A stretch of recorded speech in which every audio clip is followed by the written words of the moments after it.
Hello and welcome to The Legal Question, a podcast by Let's Chat Law. I'm your host, Hannah-Mei, a data privacy solicitor based in London.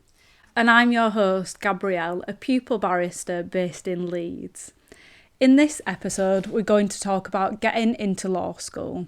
We'll talk about our personal experiences and share some tips on studying law. We will also be answering a question from a listener.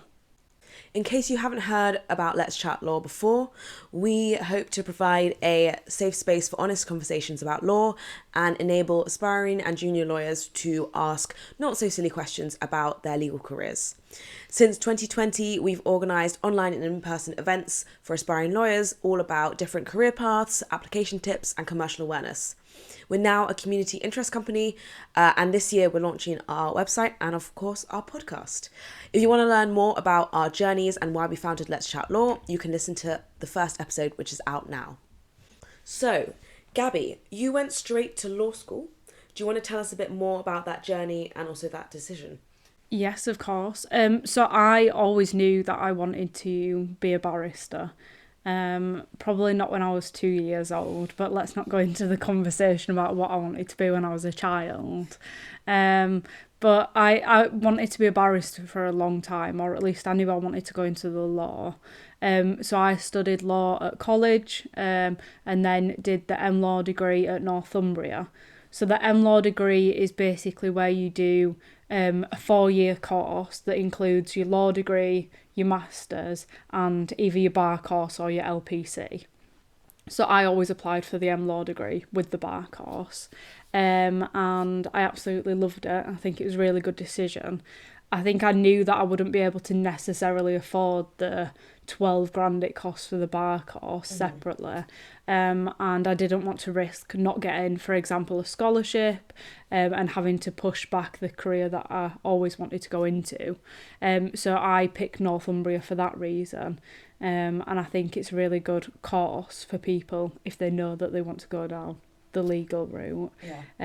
So that was kind of my story on how to get to a barrister. I did, and then I got pupillage in September last year, so 2023, and started pupillage then. And I'm currently, I start my second six on the 25th of March 2024. And yes, I always loved law school, and I'm glad I did it that way. Yeah. But I guess there's obviously a lot of options and a lot of ways to do it. So do you want to explain how you got into the law? Yeah, of course. So I come from a non-law background, so I studied languages and business at university, and then I did dabble like in with legal applications when I was in my final year of university, especially. But then it did get to a point where I thought I need to kind of prioritize my my studies, my degree, and then I can focus on the applications later. And I also didn't have that much legal experience or exposure that I felt I could probably put my best foot forward. So I went away and worked for a year at a startup in Hong Kong, because it sounded cool. And then it was during that time that I thought, actually, you know what, I want to come back and commit to a legal career. I wanted kind of the training, the qualification, the skills and the experience. So I came back and did the GDL at the University of Law, and then got my training contract during that time, and then did the LPC at BPP.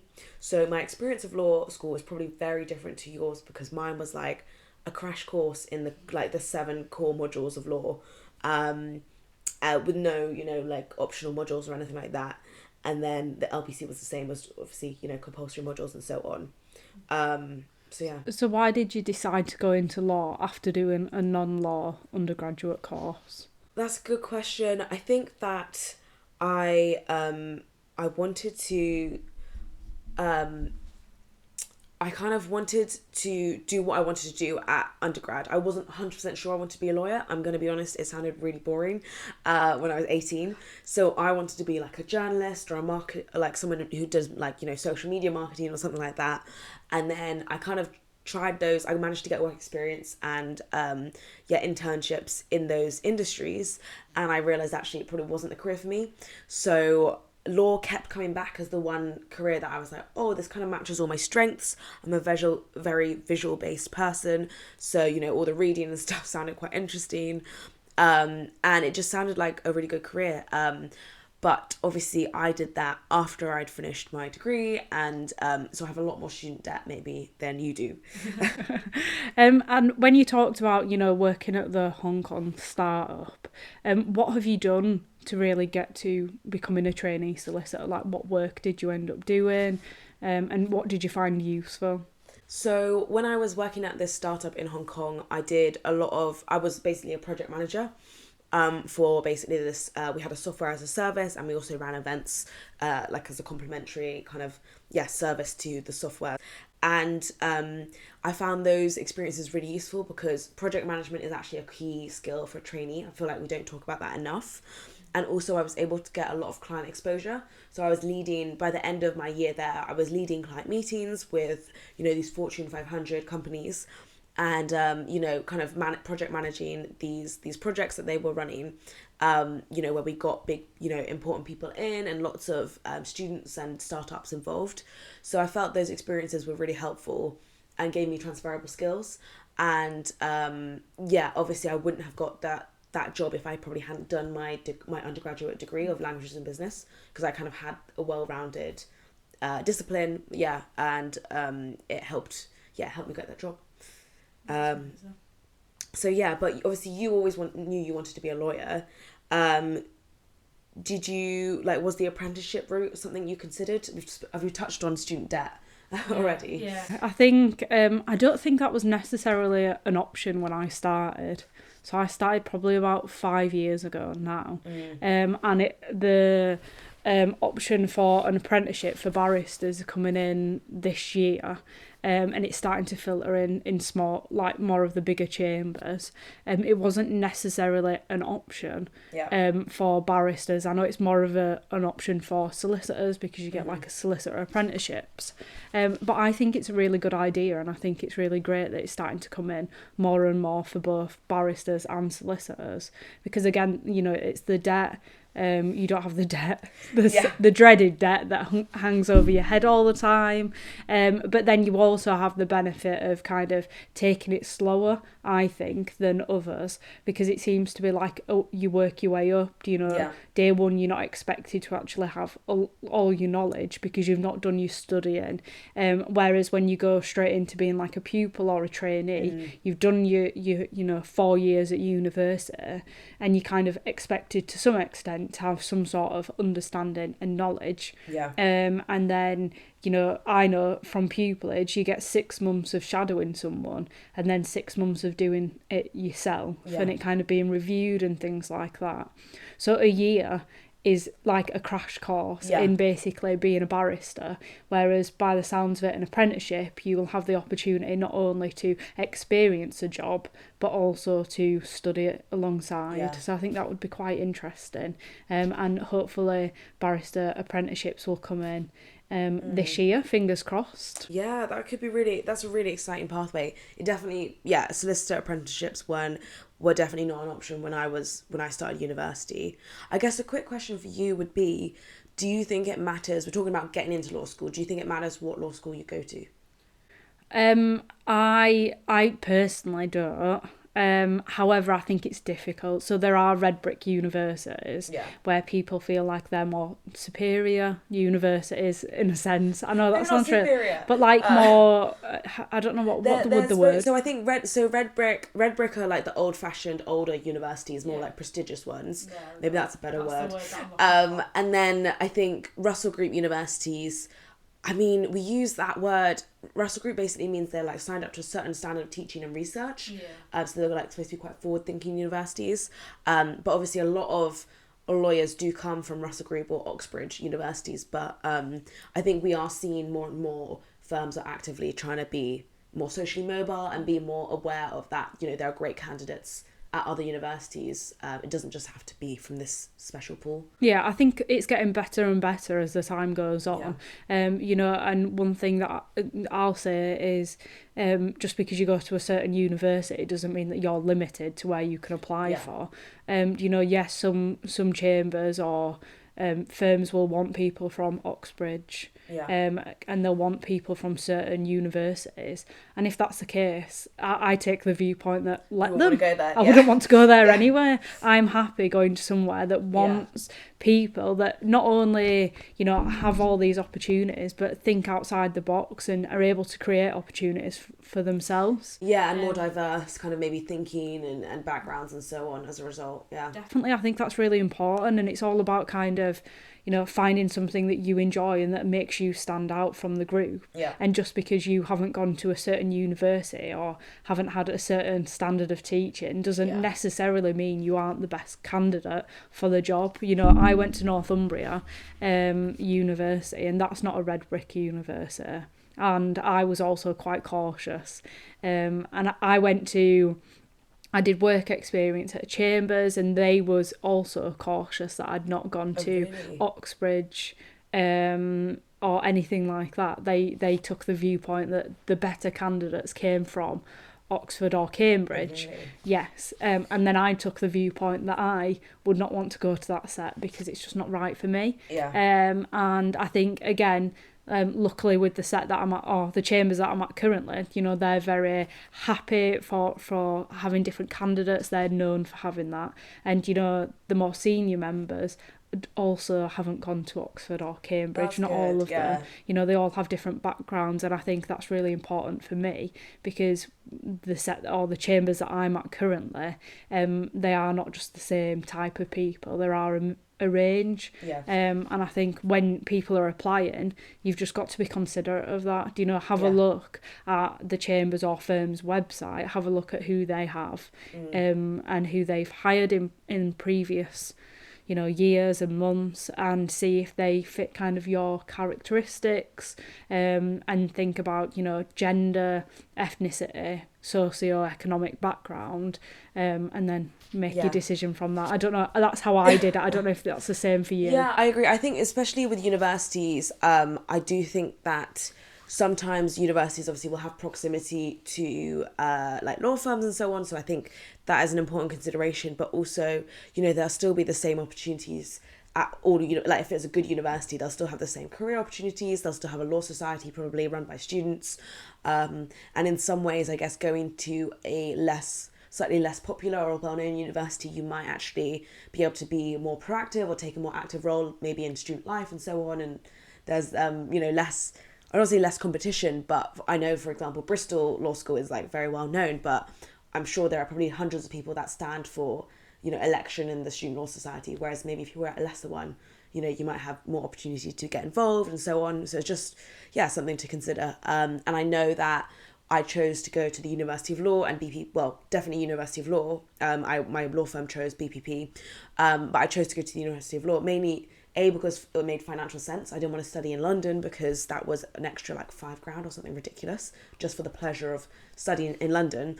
And then obviously I'd have to pay for like either move to London or pay the, you know, transport costs, which are really expensive. It's like 25 quid return every day for me to get into London from my parents' house. So it just made financial sense to go to the University of Law locally to me. And also the good thing was that they still had connections with law firms in the area. While it wasn't, you know, I wanted to live in London, it was still really helpful for me, and they still had really good career services and so on. So I wouldn't discount it, I definitely think it's important. So we've obviously both ended up at law school through different routes. So what are your tips for studying and for passing law school? That's a great question. So I think for me, for law school, especially when I was on the GDL, because it was so intense and the way it worked was we had 7 modules of law, I think 4 in the first term and 3 in the second term. It was very quick. So I think having a good, like a calendar that you followed, a revision schedule, and also time blocking really, really helped me to manage my time, because I also had like a Saturday job at a pub, and there was no way I could balance all of those things along with the studying. So I think time blocking and making sure you have like separate times and specific days times that you stick to really helped. I also had like, you know, the weekends off, but one of those days was spent applying for like to law firms and stuff like that, because it is a full-time job. So I think that's what kept me sane and hopefully I passed. So that helped me manage my workload. So Gabby, what are your study tips? I also agree with the time blocking. I think that's really important because I worked part-time at McDonald's during my law school experience. So I had to kind of make sure that, when I was working, I spent that time studying rather than kind of just leaving it and not studying at all. I used an app called Forest. I think it was called the Forest app. There's a free one which is called Flora, which right, I used, okay. but it wasn't as cool. The trees didn't look as nice. Right, yeah. Well, I think it was like £3 or something like that when I bought it. And it basically stops notifications coming through on your phone, and it stops you having access to your phone. I think that was really helpful for me because I would like get a message and I'd go on my phone, or I'd then start looking at TikTok, and I'd be 10 hours later I'm still on TikTok and I've done no work whatsoever and I've wasted a full entire day. So I definitely use that app. I think before you start studying, I think to find out what type of learner you are is really important. So there's obviously 3 types of learners, and to be honest, you can be a mix of the types of learners. It's not a set rule. But there are visual learners, so people that learn from like charts or maps or graphs and PowerPoint presentations. And then there's auditory learners, which are people that like to listen to things, so it might be listening to lectures or group discussions or even just talking things through. And then there's the kinesthetic learners, which is where you kind of carry out a physical activity. So it might be like building blocks or like physically doing something that's in relation to the subject. I am probably a visual and auditory learner, where I quite like to write things out and see it, but I like to talk things through and discuss my ideas to make sure that I kind of understand it in my head. One of my main things that I used to do is kind of write things down, cover it, and write it again. I think because in law, or especially in law school for me, it is about memorizing things, and the only way I was able to do that was literally to just carry on writing it and start to understand it, have a chat about it, and that was how I learned. I also found like techniques like mind maps and flashcards, and there's also like apps on or websites on computers where you can have digital flashcards and try with your friends. I think it's called Kahoot, where you can do like quizzes. So I used to try find different things, that made it exciting and encouraged me to go. And I think that is part of the important thing. Is there anything else you used to do? I used to use Quizlet for cases. Yeah. And I also had I don't know if it actually worked, but again, I was a crammer, which is not maybe the best advice I should give you. But on the GDL, because obviously you only have a year to learn all these cases and like 7 core modules of law, I had a spreadsheet of all the cases, the case, like, what court level it was, and then a summary of the case, and then the judgment. I wouldn't say I learned it off by heart, but it did come in useful when not luckily, but when COVID meant that we had open book exams instead of closed book. So then I could just go through stuff, and it was quite helpful.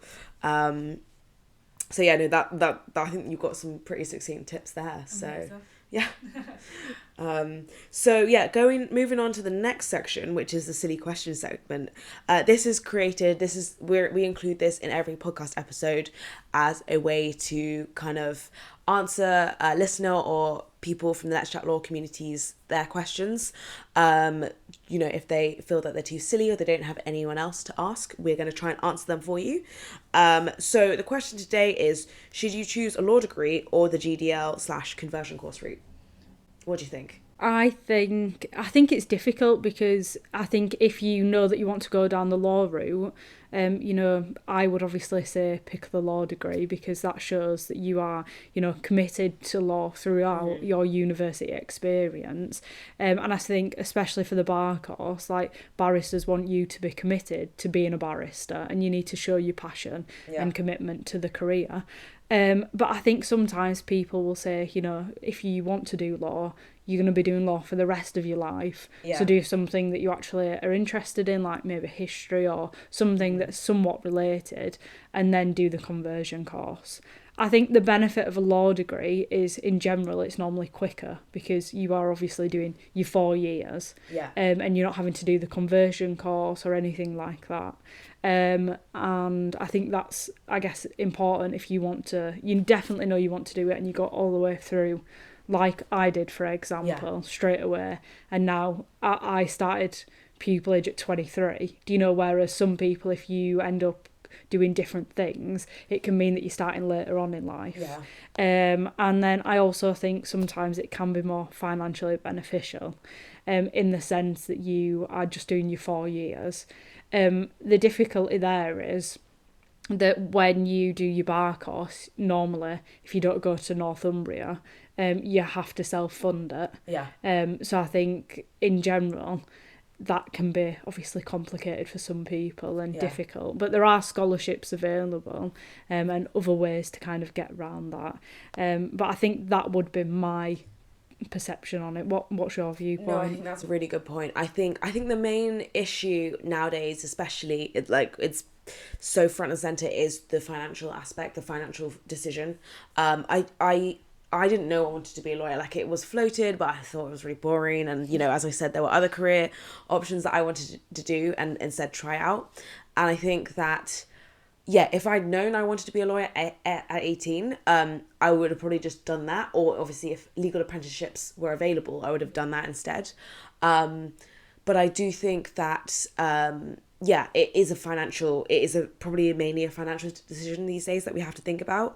But having said that, I don't regret the route that I took. I do think that, you know, having a non-law degree is really helpful for me because there were transferable skills. I got to go on a year abroad and, like, I don't say have fun, but I was able to, try lots of different things, try different careers and explore, I guess, my passions.